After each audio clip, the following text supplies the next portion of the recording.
Alright, one more example. We are going to do exactly the same thing. We want to find the x and y intercepts. We want to draw a graph, find the domain and range, and express as a piecewise function. Now we're given the absolute value of a quadratic. And again, all prior knowledge of how to find the x and y intercepts, how to complete the square, that kind of stuff is going to come in handy here when it comes time to graph and obviously to find x and y intercepts. So let's go ahead and get started with finding the x and y intercepts. Okay, so let's find the x and y intercept.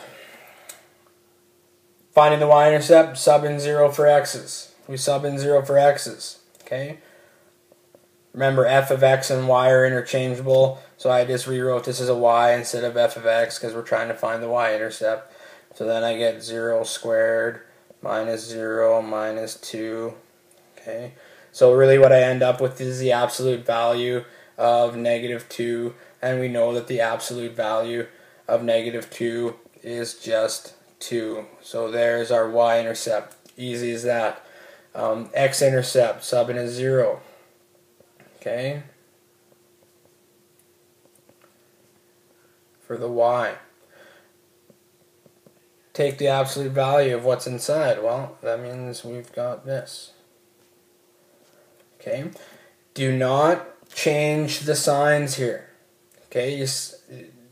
We didn't see this in the last example because both the 3x and the 1 inside were both positive. Here now we have a negative x and a negative 2. It's the whole function that is either positive or negative, not just this individual terms. So when you take the absolute value of this, don't bring it out as x squared plus x plus 2. Okay, that's not what it is. Okay, it's just positive x squared minus x minus 2. Okay, so to find the x and y intercepts, we would just factor that, and we'd get x minus 2, x plus 1. Okay, so our x-intercepts are 2 and negative 1. The other part that's going to come in handy when we go to graph is knowing our vertex. So to find our vertex, there's a number of ways. There's a couple ways you can do it. You have those couple little formulas on your formula sheet. Where x equals negative b over 2a, and etc. To find the x value of your vertex. But what I'm going to do is complete the square. Okay, so when I go to complete the square, I bring out this function. Remember, this is all equals 0. So add 2 to both sides because I want to get rid of that incorrect constant. Remember, I'm going to have to add something over here. Equals. Then I have x squared minus x. And I'm going to add something at the end here. Remember, what I add is I take the number in front of the x. Okay, so the number in front of the x is 1. I divide that by 2. Sorry, that was supposed to be a 2 anyway. 2, and then we square it. Okay, so I end up getting a quarter here, and I add a quarter to this side as well. Okay. I'm not going to go through the steps of how to add 2 and a quarter. The answer there is 9/4.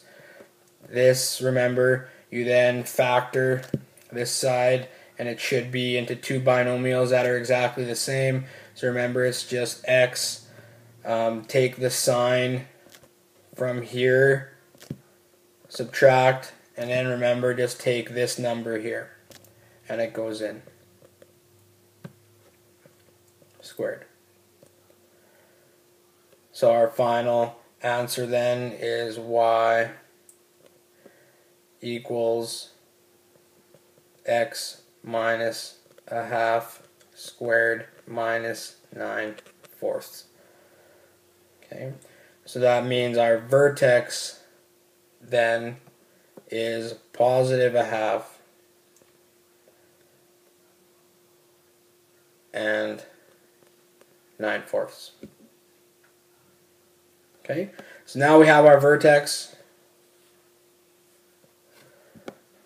Okay, we have our x-intercepts, we have our y-intercepts. That's going to give us a really good base to start with our graph for part 2. Okay, so let's graph this thing. This is part B. One thing I should mention really quickly here is the vertex we said was 1/2 and 9/4. Some of you might be wondering, if you remember back to quadratics, that why is the 9/4 positive? Well, the 9/4 is positive, remember, because this is an absolute value function. We can't go down here to graph. Okay, so that's why it's a positive 9/4. Okay, so just in case you were wondering there, that's why it came out positive and not negative. If you were thinking back to quadratics and thinking, okay, the x we take out the opposite, but the y of the vertex we always used to take it out exactly the way it was. Well, it's an absolute value. We can't be below, so that's where we go right there. Okay, so let's go ahead and graph this function here. Okay, so let's put our x and y intercepts on first. Okay, so our x-intercepts were 2 and -1. Okay, I'm just changing the color of my pen here. So 2, and just to make things again a little easier because of the fact that our vertex is at 1/2, I'm just going to make every 2 lines a 1.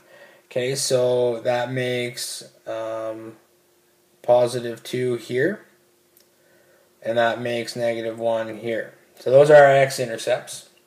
Okay, and our vertex, okay, is at 1/2 and 9/4. Okay, 9/4 is going to be 2 1/4. Okay, so here would be 1/2, right? Because I said every 2 was going to be 1. And we've got 2, we've got 1, 2, and 1/4. Be halfway in between there. So that will be our vertex right there. Okay. Get rid of those 2, get rid of that. Okay. So far, what our graph is going to look like is this. Okay, but remember, I'll just draw it in a different color here. If we were to continue this quadratic, it would look like this. We just continue down.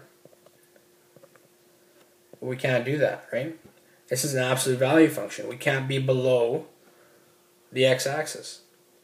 So these have to be reflected in the x-axis. So if it was drawn on very accurately on graph paper, we could just flip them, but because my graph isn't the most neat, what we're going to do is just come over to the side and make a little table of values.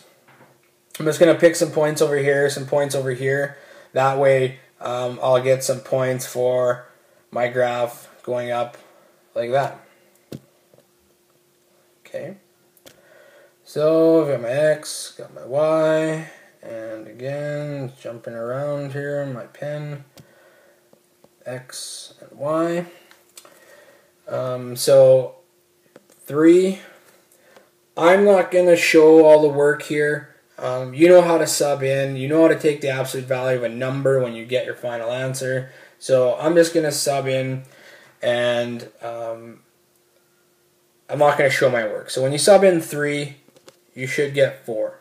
Okay, so just 3 squared is 9, minus 3 is 6, minus another 2 is 4. Take the absolute value of that, and it's 4. Okay? So that means, let me just go ahead and let's just plot that on there right now. Okay? This was 2 here, so that means 3, and we were going up again, so that's 3 right there. And 1, 2, 3, 4 is there, so that means I've got a point there. Okay, so that means my graph will come up like that. And now I just need one more on the other side. Okay, so let's try -2. -2 squared is 4. Negative times a -2 is positive 2. So that's 6. Subtract 2 is 4. Okay, and again, I know I'm not showing the work, and if you didn't follow along with me, just verbally doing the math for you, just pause the video, sub in -2 to the absolute value, sub in a -2 everywhere you see an x in the absolute value, and just check, make sure you get -4. Okay, sorry, you get +4. Okay, so take the absolute value, you get +4, and again, let's just plot that point. So there is -2, and 4 we already said was there, so that's my point, and there's the finish of my graph. Okay, so when you graph an absolute quadratic, this is what it's going to look like. You're going to kind of have that W shape. Okay, Mr. W. Okay, just remember that. Should be easy to remember. Okay, best teacher, Mr. W. Absolute value, he's absolutely awesome. There you go, that's a perfect relationship. Absolute value, quadratics, absolute awesome teacher, Mr. Wroblewski. The graph should look kind of like a W.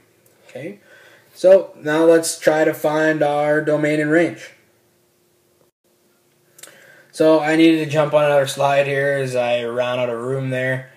But domain, range,